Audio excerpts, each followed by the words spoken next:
So eto na nga po mga kaibigan, Catherine Bernardo, hindi totoong pinaasa lamang si Alden Richards. Catherine Bernardo, may bagong update na. Well, kung bago ka lang, wag mong kakalimutan na mag-like and subscribe for more Catden update. Maraming salamat po. Mga kaibigan, naglalabasan na naman ng issue ngayon, no? Na pinaasa nga daw po ni Catherine Bernardo etong si Alden Richards, kaya daw po huminto sa panliligaw. Yan kasi ang sinasabi ng ilang mga netizens mga kaibigan. Pero hati naman ng opinion, may nagsasabi naman na may ibang babae na daw si Alden na nililigawan at nag-stop na daw siya dito kay Catherine Bernardo. Pero alam naman natin ng karakteristik itong si Alden Richards. Hindi ho yan basta-basta hihinto sa isang babae unless kung talagang pinahinto or binasted, parang ganun ho mga kaibigan, or pinaasa.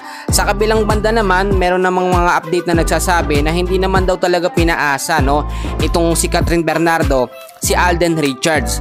Sa umpisa pa lamang daw, nakita naman natin na talagang magkaibigan lang daw talaga sila, at yung nakita namin natin na panunuyo ni Alden, pagbibigay ng bulaklak dito kay Catherine Bernardo ay sign lamang po ng pakikipagkaibigan. Well, parang ano naman tayo dito naglolokohan. Yung pagbibigay ng pagbubulaklak mga kaibigan, yung pagyaya sa date, paghatid sundo mga kaibigan, pagsama-sama sa mga show, itong si Alden kay Kat, hindi yun basta kaibigan lamang, Yun ay talagang may ibig sabihin or may intimate po na malalim na pinaghuhugutan, hindi lamang bilang isang kaibigan.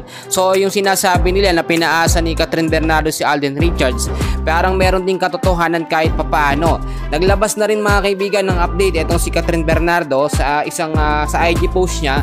Nandun yung pictures niya, at itong pagkapahiwatig na to maraming mga netizens ang naalarma, parang pakikipagbalikan daw, parang nagbibigay daw ng pahiwatig kay DJ Daniel Padilla.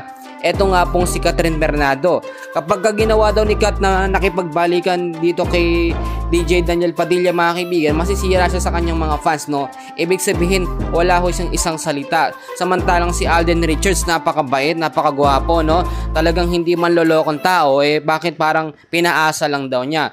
Para sa mga hindi nakakaalam mga kaibigan, may upcoming pa na movie, etong nga pong Kat din mga kaibigan. So hindi pa basta-basta matatapos, Etong sinasabi natin pagliligawan nila, ligawan serye, alam naman natin yan. Marami pa silang mga project na naghahantay. So sana ma-maintain po ng Kat din yung maayos na relasyon nila at hindi ho sila magkailangan. Eto namang si Catherine Bernardo, sana naman bigyan niya ng chance or pag-asa itong si Alden Richards, Nagbibigay na nga ng pahiwatig si Alden noon pa man, tapos sasabihin pinapaasa pa nitong si Catherine Bernardo. Tignan natin mga kaibigan, at si Kat sana buksan niya yung puso niya sa ibang lalaki, wag lamang naka-stuck dito nga po kay Daniel Padilla. Yan muna ang update ko, and please huwag niyo kakalimutan na mag-like and subscribe. Maraming salamat po.